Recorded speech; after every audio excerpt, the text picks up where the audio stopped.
ci mbënn mi dèjà ñoo gisandoo ndox mi mu mel ci biir koñ bi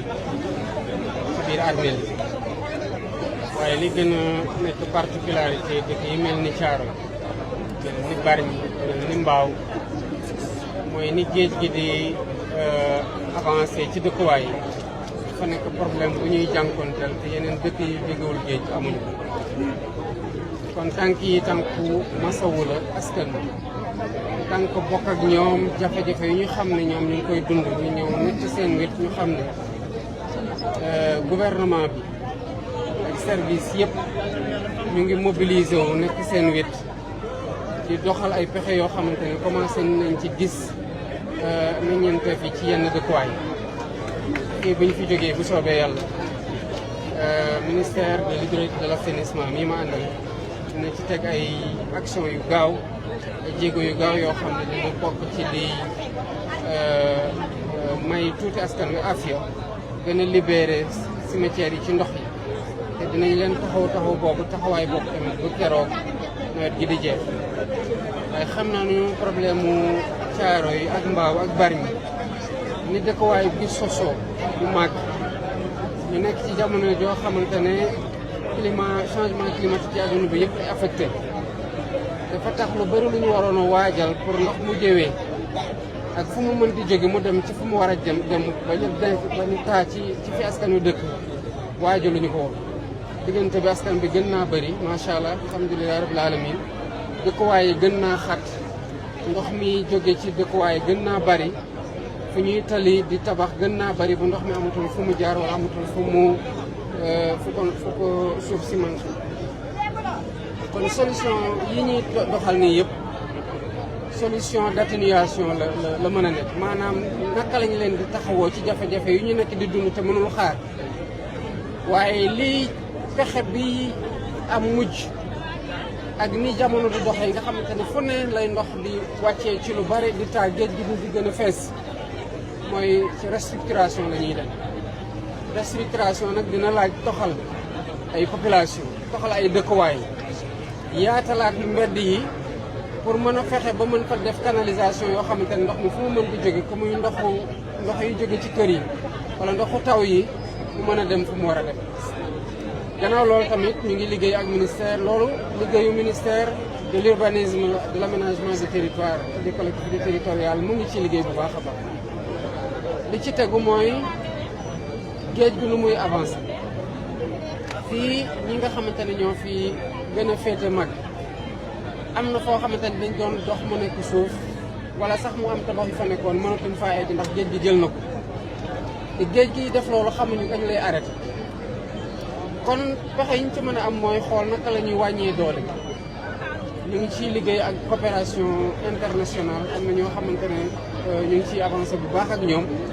évaluer nañu lan mooy soxla gi lan mooy ciy jàppandal ak lan moo xamante ne ñu ne suñu alal bopp lañ ci war a def pour gën a limiter ni géej gi di avancé ci li ko jëlee Thiaroye dem Mbao dem Bargny bu gën a wàcc sax ci yeneen dëkk yi nga xamante ne ci biir Sénégal lii di géej gi mu ngi leen di sonal te gën naa sori ci li nekk ci biir Dakar kon lii moo nekkoon tànk yi ak message bi ñu bëggoon jox population yi ñu xam ne duñ ci mos a wéet que ñun yendalatu ñun fanaalatu ñu parce que seen jafe-jafe ñu nekk nii lu ñu diis la te lu diis la ci ñun te fu ñu fekk ñu ngi lali pexe pas plus tard que tey samedi ministre de l'hydraulique et de l'assainissement ñu ngi ko ciy félicité yeneen ministre yëpp ñu ci àndal muy ministre de l'intérieur muy ministre des forces armées muy ministre de l'environnement am nañu réunion bu ñu am tey ci jiital premier ministre ci ni mu ko waxee woon sante ko woon démb mu def ko tey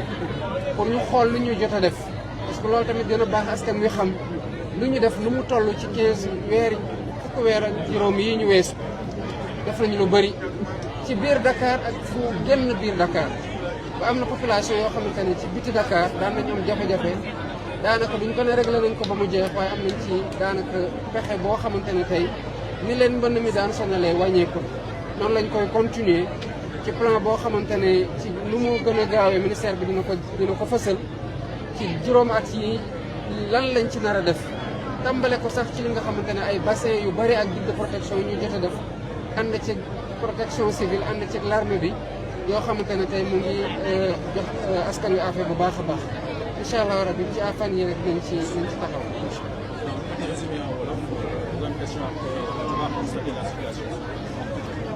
J'étais venu à Thiaroye pour constater par moi-même la situation difficile que vivent les populations. Nous sommes devant le constat que les eaux sont un peu partout dans les habitations,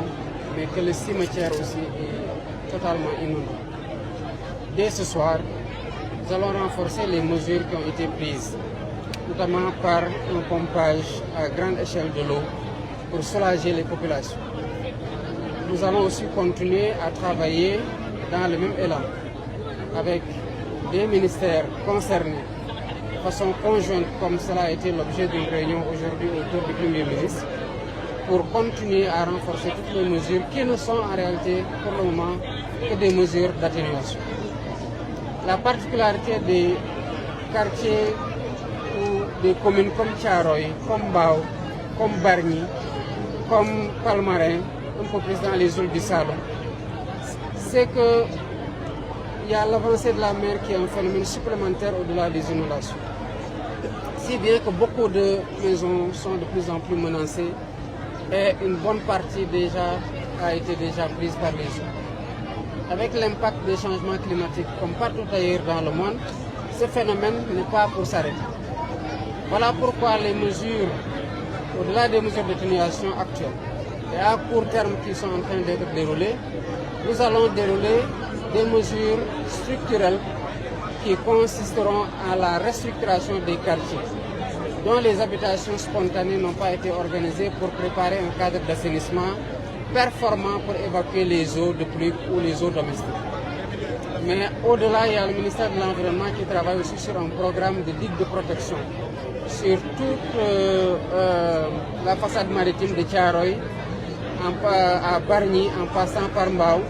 un peu vers Mbour et vers Joal, jusqu'à Palmarin. Nous sommes en train de travailler avec des partenaires et nous allons dans les prochains jours, le ministère de l'assainissement et de l'hydraulique va diffuser le plan quinquennal, y compris en rappelant ce qui a été fait, parce que beaucoup de choses ont été faites. Et il est important que le ministère communique sur ça, pas seulement à Dakar, parce que les inondations dépassent Dakar. Avec la collaboration de l'armée, du génie militaire et de la protection civile,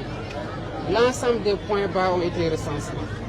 Mais au-delà, il y a énormément de digues de protection qui ont été construites. Il y a eu des bassins de rétention qui ont été construits et qui fonctionnent et qui soulagent actuellement les populations, au-delà du pompage des eaux qui, comme nous l'avons constaté dans certains sites, a produit des effets en l'espace de quelques heures, malgré les fortes quantités de pluie qui ont été